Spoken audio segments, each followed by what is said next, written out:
Hey, you awesome folks! Thanks for taking this journey of discovery with your guide, Keith Haney.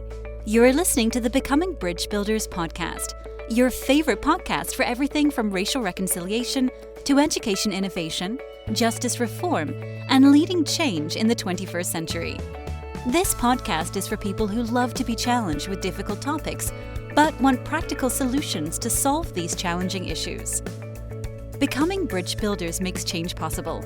Each week on the podcast, Keith invites innovative thought leaders to share how they are building bridges in their area of expertise. You will hear breakthrough ideas and concepts that are changing the world. He's featuring guests who are best-selling authors, leaders at Microsoft, entrepreneurs, leading educators, professors, lawyers, and so many more. Listen in to learn how you can be the bridge to the change you are seeking. My guest today is Robb Munger, founder of Exodus Place, champions transitional housing for homeless men. With a background in finance, where he established a leading financial company in manufactured housing, Munger's journey took a pivotal turn when he joined the board of Guiding Light Mission. There, he propelled a struggling rescue mission into prominence and transformed a former state corrections facility in Michigan's largest non-governmental transitional housing, offering a new beginnings to those in need. A former naval officer, Robb's commitment to service shines through his philanthropic work and innovative solutions in community development. His collaboration with the Salvation Army and Goodwill in a small town within American City has showcased an innovative approach to addressing homelessness, demonstrating impactful change that results from combining compassion with action. This initiative, with Robb at the helm, has become a testament to the power of collaborative community efforts in making tangible differences in people's lives. We welcome Robb to the podcast. Well, it's so good to have Robb on. How you doing today, Robb? Oh, fantastic. Great to have you on. Looking forward to this interview and the topic we're going to cover, because I think it's an important topic in our culture. So I'm looking forward to seeing what insights you have for me and my audience. Well, great. I love to ask my guests this question. What's the best piece of advice you've ever received? Oh, boy.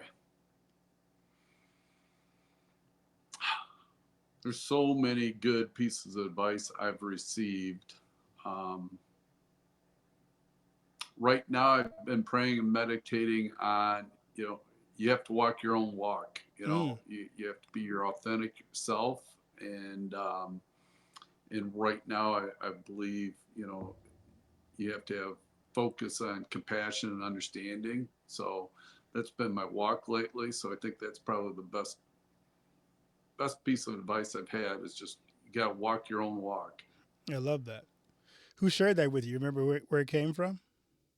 I don't. There's been so many great people in my life that have influenced me. It's funny when you look at success and people say, oh, you're self-made or something. And it's like, no, I've been molded by a lot of good people. Yeah, that's good. Speaking of that, you kind of segue nice to the next question. Who are some role models in your life or mentors along your journey that stand out about how they impacted you? And maybe just kind of share what about them stood out to you. Well, right now, first person that comes to mind is Pastor Ray Townsend. He works at Exodus, and he really, he came to Exodus. He was a retired Methodist pastor. I segued from finance and real estate development and business into the nonprofit world, and Pastor Ray was a nuclear engineer, and so he went to living out of his mind, brain all the time, to then having to be living out of his heart. And then he saw me, and so he's helped mentor me. So that's been a blessing. My father, Abraham Lincoln, I was born on February 12th. So I've always been passionate about equal rights, freedom of rights to people and compassion there. And so that Abraham Lincoln, and then just, my father. And so I guess I have quite a few, more than just one. That's great. I love that. So tell us your journey of how you got from where you are, where you started, and where you are right now, and what you're doing right now. Well, yeah, my journey's kind of unique. Everybody has a unique story, though, I think. Um, you know, I ended up going to, school in a small, Michigan town. Um, in Charlotte, we were just talking about earlier, Charlotte in Michigan, with Charlotte, North Carolina. And then I moved, my parents moved and ended up in even a smaller town called Springport. And I graduated with, I think, 46 kids in my class. Wow. And so I had a small town mentality, and then uh, wanted to get out of there. So ended up going into the Army, military college, and became an officer in the Army. And then met my bride in college, and then we ended up moving to Grand Rapids, Michigan, which was considerably larger. And I ended up, my passion had always been really real estate and finance. So I ended up growing a real estate brokerage firm, and then ultimately ended up starting to develop land and building houses. I was flipping houses before it was on TV. I tease people, and I say, in fact, I was driving a Ford Bronco, the full size ones, you know, uh, before it was popular to drive four-wheel drive trucks too. So I'm kind of a country guy put into a big city. So um, my mentality and personality was more, small town. And developed my company and developed a finance company to a pretty good size nationally, and developed a couple thousand lots and commercial buildings and everything. Um, but my real turn was when I stopped in 2007 to help Tim McCann. He was a homeless guy that was holding a sign up saying, "I'll work for food." Mm. And it was a Saturday morning. I was out getting some parts for ATVs and stuff before the kids and wife were up. And it was one of these, Michigan, we have these gray days. I don't know if you have them in Iowa, but I mean, you can't really tell the difference from a cloud and, I mean, it's just gray and raining. Right. And this poor guy was out there. And so I pulled over, started talking to him. I said, "You work for food?" And he says, "Oh, yeah." I said, "Tell you what, if you're here on Monday, I'll pick you up after my business meeting, and then I will put you to work, and I got some housing, so I'll put you in a studio apartment." And swear to God, I went to church the next day and prayed to God he wasn't going to be there. So I was like, what did I just commit to? Because, at that time had several real estate projects going, and then my finance business, and then I have 4 kids, and, all the personal stuff. And sure as heck, next day he's standing on the corner with his backpack and his duffel bag. So I picked him up, and I thought I was going to be the white knight where I was helping him. I Right. was feeling pretty good because, financially things were going well, and family wise things went well. And so I thought, boy, oh boy, I'm going to, I'll lift him up. Well, after about 10 days and hearing his story, I realized God put him in my life. If I didn't get put in his life, I mean, God put him in my life to lift me up. So he worked for me about 6, 8 weeks. Then he started drinking. And at that point I said, "Hey, Tim, I'm not set up, you know, to handle that. At most I'd have 5 employees in my company. We had a lot of subcontractors and vendors into the hundreds, but our overall operation wasn't big enough where I'd have an HR department that I could, work with him or, so I got him into a rescue mission. And then he called me 2 days later and he says, "Hey, Rob, they said I need a mentor."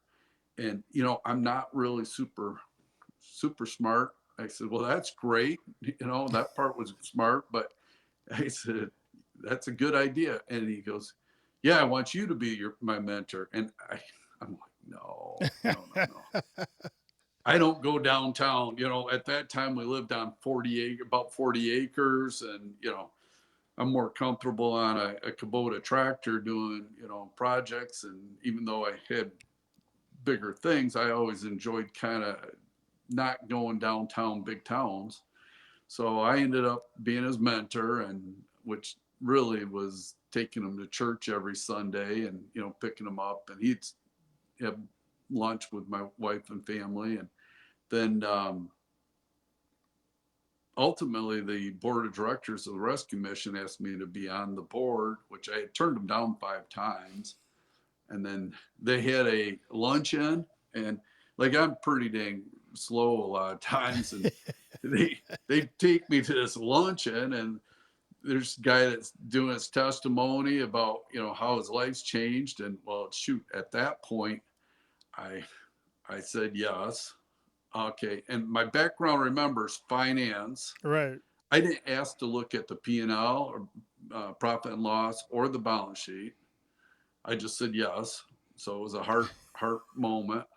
Get there within about 4 months, find out they're financially really insolvent, and they've been around for over 40 years. And their building, they had told me their building was paid off. However, they forget to tell me that they had a line of credit that was maxed. And they had, so executive director resigns. Um, at this point, I see my opening. I figure, hey, I've done my God thing with Tim. Tim's already left the mission. Um, and and I've been on the board of a rescue mission. I figure, hey, I'm going back to my normal life and I'm good, because I just said, hey, we probably should just close this place down, sell the building, pay off all the debts, and distribute the proceeds to another nonprofit. And the executive directors asked me to. I was actually out hopping into my 4x4, Tahoe, and they said, "Hey, you know who should run this place?" Still had no clue, and they said, "You should." So I ended up running the rescue mission. Within 3 weeks, we're out of money, out of cash, or out of. I mean, we couldn't even cover payroll. The water company was going to shut off the water once the power got shut off. And so anyway, I ended up turning around the mission, paid off pretty much the whole line of credit. And during this time, there was this building from Michigan Department of Correction that they had vacated and some investors had owned, which is now Exodus Place. Oh, wow. And I had it set to be donated to the rescue mission through a very large corporate donation. And the board of directors says, "Hey, you just got us out of the fire. We're in the skillet right now. We're not looking to get back in the fire." Right. So I my journey is, I'm thinking, great, I can get out of this. I've done Tim, I've been on the board, I've saved the rescue mission. I've done my good thing. I'm going back to my normal life where, I get to go on these long vacations, Ritz Carlton and cruises and stuff. And so I resigned because the board turned the donation down, and I'm thinking, hey, I'm good. And about 2 weeks later, I'm out with dinner with my wife, and yeah, it was unbelievable. I'm not really a crier, but all of a sudden I started crying, and it was as if the Holy Spirit just hit me and said I needed to do this. And this was 2009, highest bankruptcy, highest foreclosure, highest unemployment. I mean, this was not the time. And then it's for men. I mean, the Right. building's really set up with those gang bathrooms, so it's only for like men or women, and I knew men, so it was men. I'm like, men aren't cute and cuddly. Yeah. So I'm like, this is bad, and my wife just looked at me. She goes, I think you should do it. I said, this is absolutely insane. This is probably most likely going to fail. And she goes, you look convicted, Rob. I mean, this is what you should do. And I ended up starting Exodus Place. The first name was Exodus Building. Exodus was, we're across the river in Grand Rapids, so the rescue missions and the community services are all on the east side, and we're on the west side. So the guy says, "Hey, this is exiting, um, you know, our old way of life, and we're coming into the new way." And so Interesting. it's so yeah, it was a crazy ride. And the thing is we leased the building. I leased it for $100 a month with the agreement to assume there are nearly $300,000 in back taxes. They said, hey, well, as long as you raise enough money to pay the back taxes off, we'll work with you. But if it starts to look like you can't keep up with the back taxes and eventually get them paid off, we're going to pull the plug. And so, and then the building had been flooded. Ooh. So, Oh, no. so yeah, it was probably the worst of the worst. So, worst economy, probably the worst demographic. I mean, I would have rather had puppies, kittens, or orphans or widowed women, but here I'm dealing with men, and then they're coming out of prison. So back then, you prisoners or felons that got out of prison, it was really difficult for them to get jobs. So everything was stacked against me and the whole organization. But ultimately, we ended up as a team. And this is where, like I mentioned, with the wisdom, there's been a lot of people in my life to give me wisdom. And the men and myself, we had our job roles, but we always respected each other's opinion and advice. And ultimately, we became the largest transitional housing facility in the state of Michigan. Wow, what a story. As I think about your journey, can you tell us kind of you kind of touched on you're working with men.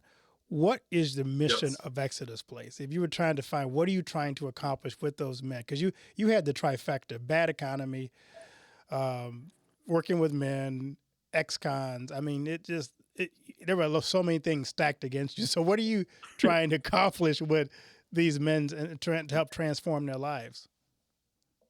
Our clear goal is a hand up instead of a handout.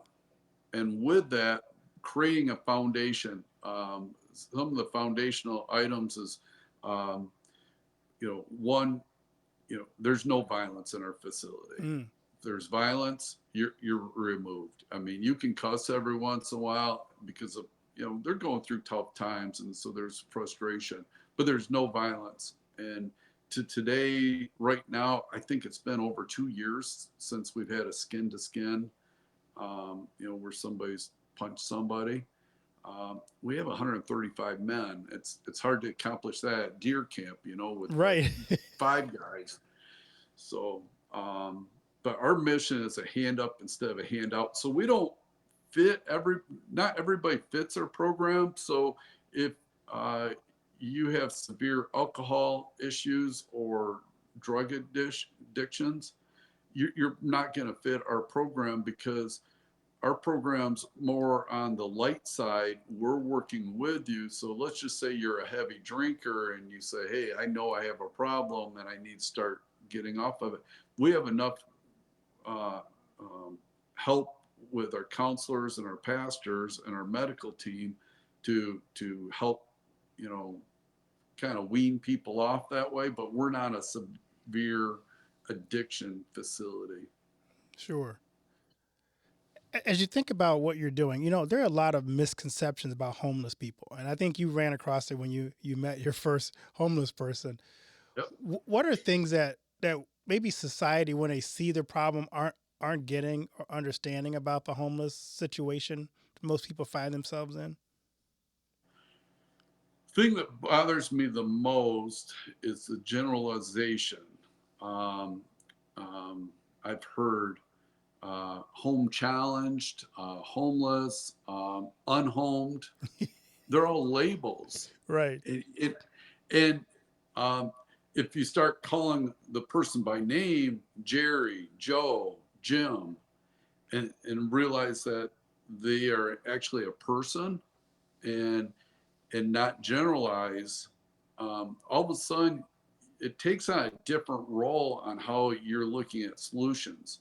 Because if we're just looking at the homeless, well, let's put, like California, I think they put, was it 24 or 34 billion dollars into the homeless last year, and money's not going to cure it.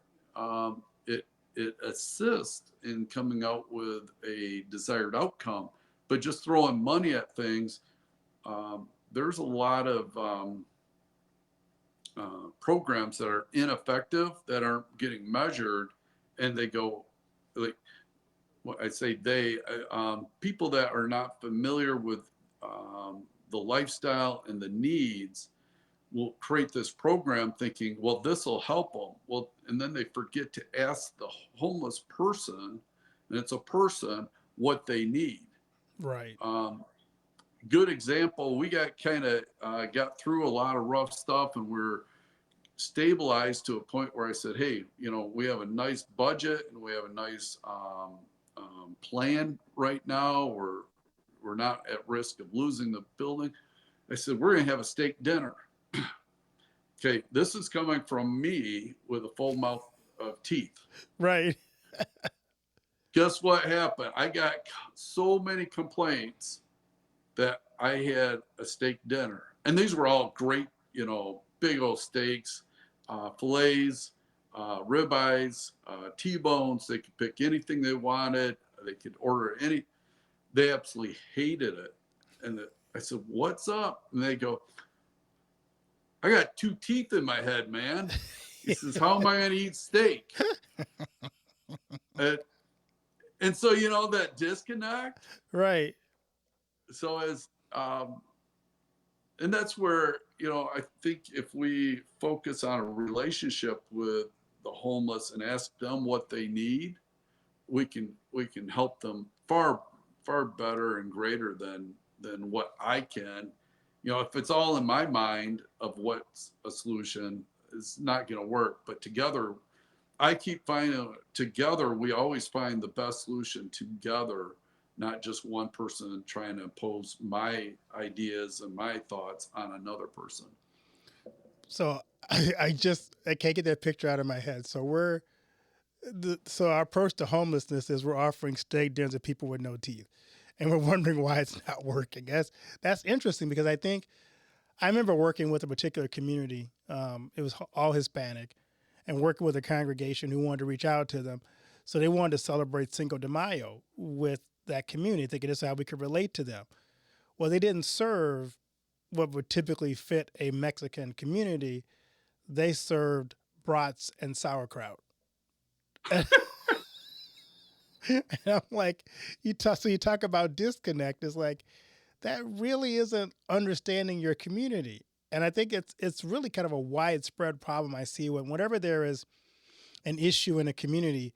If you don't talk to the people that are directly impacted by your great ideas, then you don't really understand what their needs are. You're exactly right. Yeah.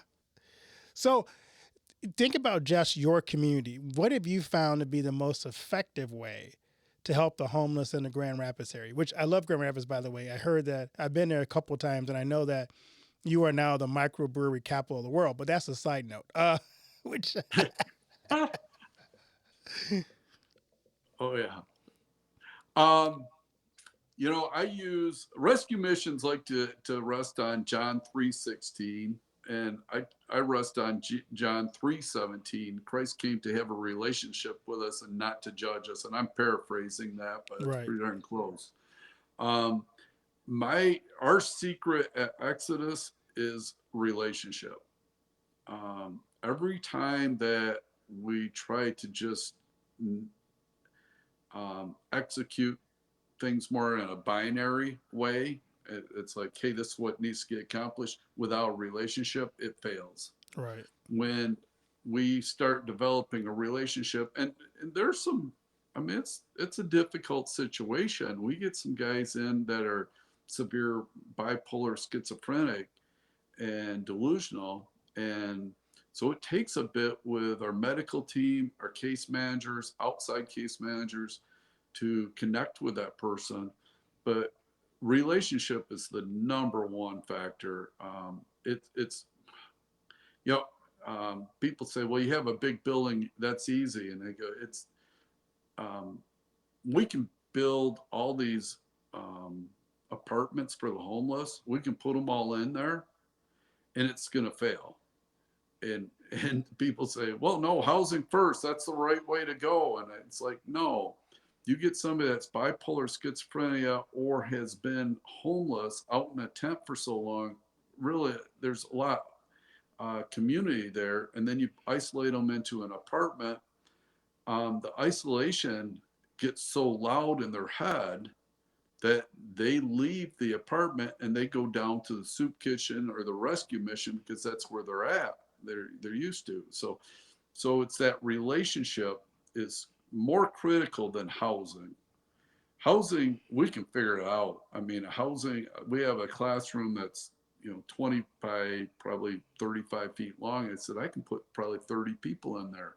I can house them easy. I can feed them easy, but I can't have a relationship with them easy. And that's where the secret sauce is in curing our homelessness.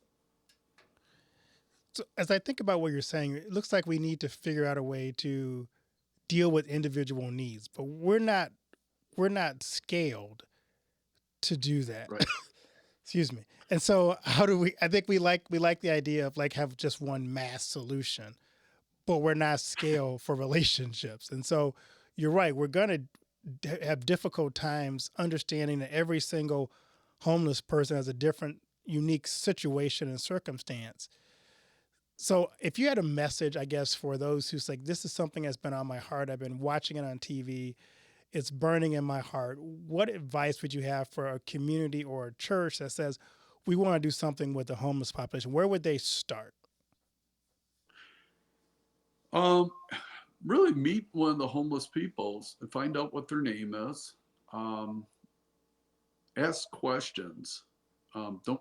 Um, I bring people into Exodus, and they're successful people, and I love them. They're great friends and great people. They jump in with solutions. Right. It and I'm like, okay, do you know where this guy's coming from? Or because we're dealing with men, and oh yeah, I go, okay, all your bills are paid. Do you ever worry about food? No. Do you ever worry about wanting to get drunk or high tonight? Well, no. Do you have 3, 4 kids that you can't afford, and they might be all in different adult foster care or out throughout the area? No. So your solution fits your demographic. So I would suggest always uh, sit down with somebody that's challenged and ask them, take some time, ask a lot of questions. We don't have to come up with solutions right away, and see where they're at. Ask them their story, kind of like what you're doing with me today. Is do a mock interview and say, hey, what's gone on in your life. I met with a relatively famous person here that ended up going to prison. Um, and I said, okay, um, what happened in your life? And he told me what happened as a child. And I said, oh, he goes, you know, nobody asked me about that. They're just Mm, asking me about what I did. right. And I said, well, there's always a story behind how you got there. Like for the churches or for somebody that wants to go out into the community, find out where the person grew up. Find out what happened with their parents, their aunts, uncles, um, um, their mental health. And people don't like to talk about mental health, but we'll talk about biological, the flu or COVID. But the reality is our brain gets like a flu at times too. If you don't have enough sleep at night, you're not quite on your game. And that doesn't mean you're mentally ill, but you're mentally challenged to figure out complex problems. So to ask some of those questions of seeing where they're at, that's a lot better than coming with all the answers and um, for answers that you might give them answers that really aren't going to fix any problems. I love that. That's really true. It reminds me of some video I saw uh, where somebody's like, "Here we come with all the answers," but no one's really asking those questions. So, E- Exactly. I'm working on a large multi. I do my real estate development. I have my company, and then I also have Exodus Place, and I've been toying with a big multifamily project I'm doing, and uh, this morning I realized I'm not asking the right questions right, because there's some just with land development and then building, and there's a lot of factors and less complex than a human being. But I realized I wasn't asking the right questions, and since I wasn't asking the right questions, I knew I was going down the wrong road. It's, and it, I don't know about you, but you go to the wrong direction. It's not much, it doesn't have much with GPS, but have you ever gone down the wrong direction? And oh yeah, then you go, oh, I've wasted all this time, this money. I feel stupid that's how I feel, stupid. And then you got to backtrack and and if I had asked better questions or asked directions, my wife would say ask directions, but fortunately we have GPS now. You can probably remember when you had to ask for directions, or I had a map, a paper map. But you got to ask those really, really good questions to help the person that you're helping or helping yourself. exactly. I'm curious, Rob. This is a fascinating conversation, but I'm curious in terms of where you're at today. What are you excited about in this season of your life?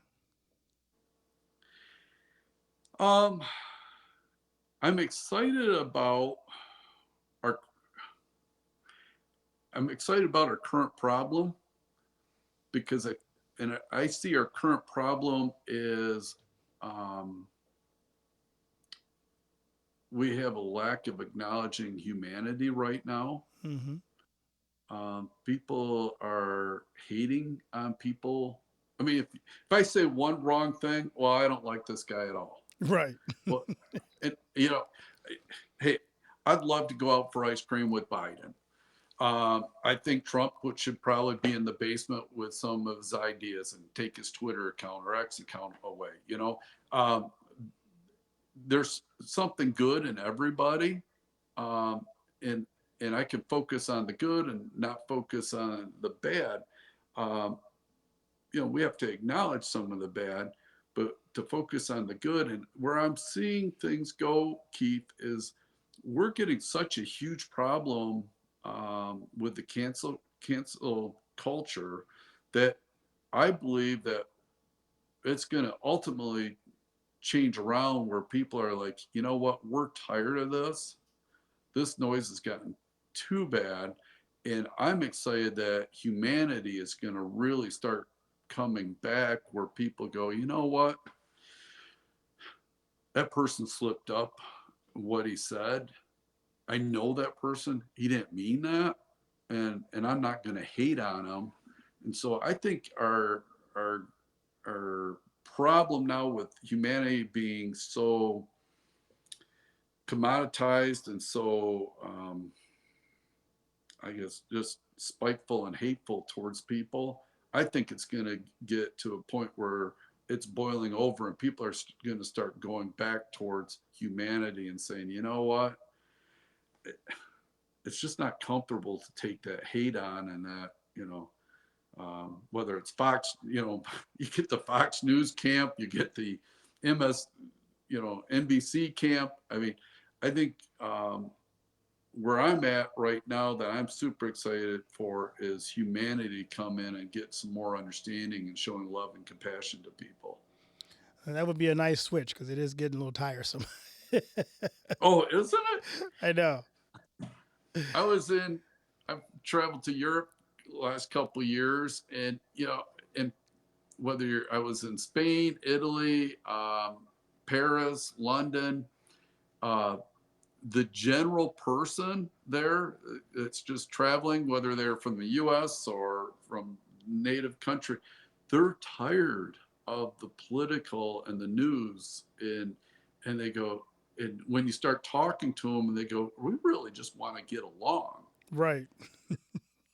And so the whole world's like this. I mean, it's not just the United States. We like to think the United States is the only country in the world, but the reality is we have 8 billion people on this planet, and most of them want to get along and work together. Right. Exactly. I'm curious, Rob. I love to ask my guests this question. What do you want your legacy to be?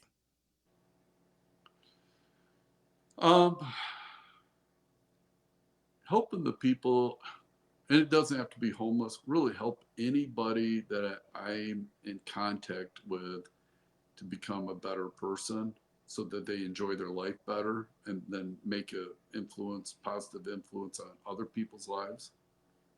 I like that. So, as we wrap up our conversation, what key takeaways do you want the audience to get from our discussion?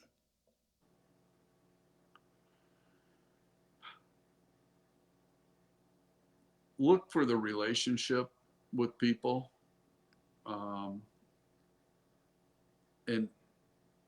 we don't always have to be judging them in a negative way, but really look for that relationship first, because that's the critical thing.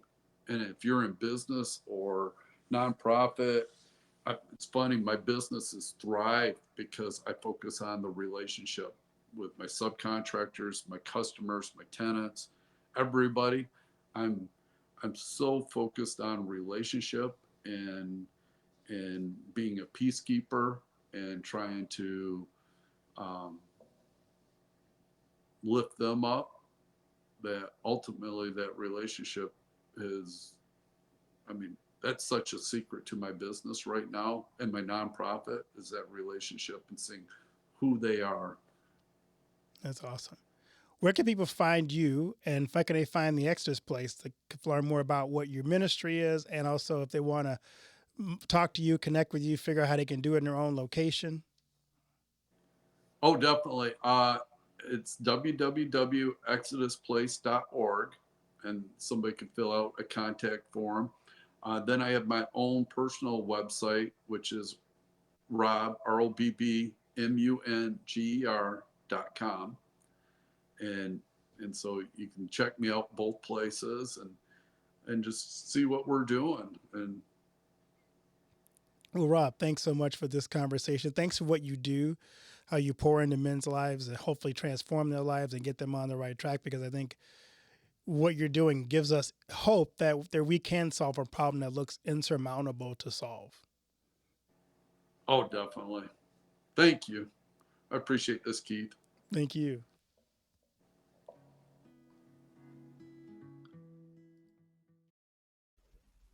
Do you know that most entrepreneurs hit a revenue ceiling and have no idea why? They're working harder, spending more money, running more ads, but revenue stays flat. My friend Dr. Noah St. John calls this the invisible break. He's giving our listeners a free revenue ceiling audit to help you see what's really holding you back. You'll get a free 30-day membership to Noah Bot, giving you access to Dr. Noah's 30 years of experience to help you reach your next level. But hurry, because there's only 50 available this month. So if you're tired of being stuck at the same revenue level and want to finally break through, get your free revenue ceiling audit at drnorvault.com in the affiliate link that'll be listed in the show notes.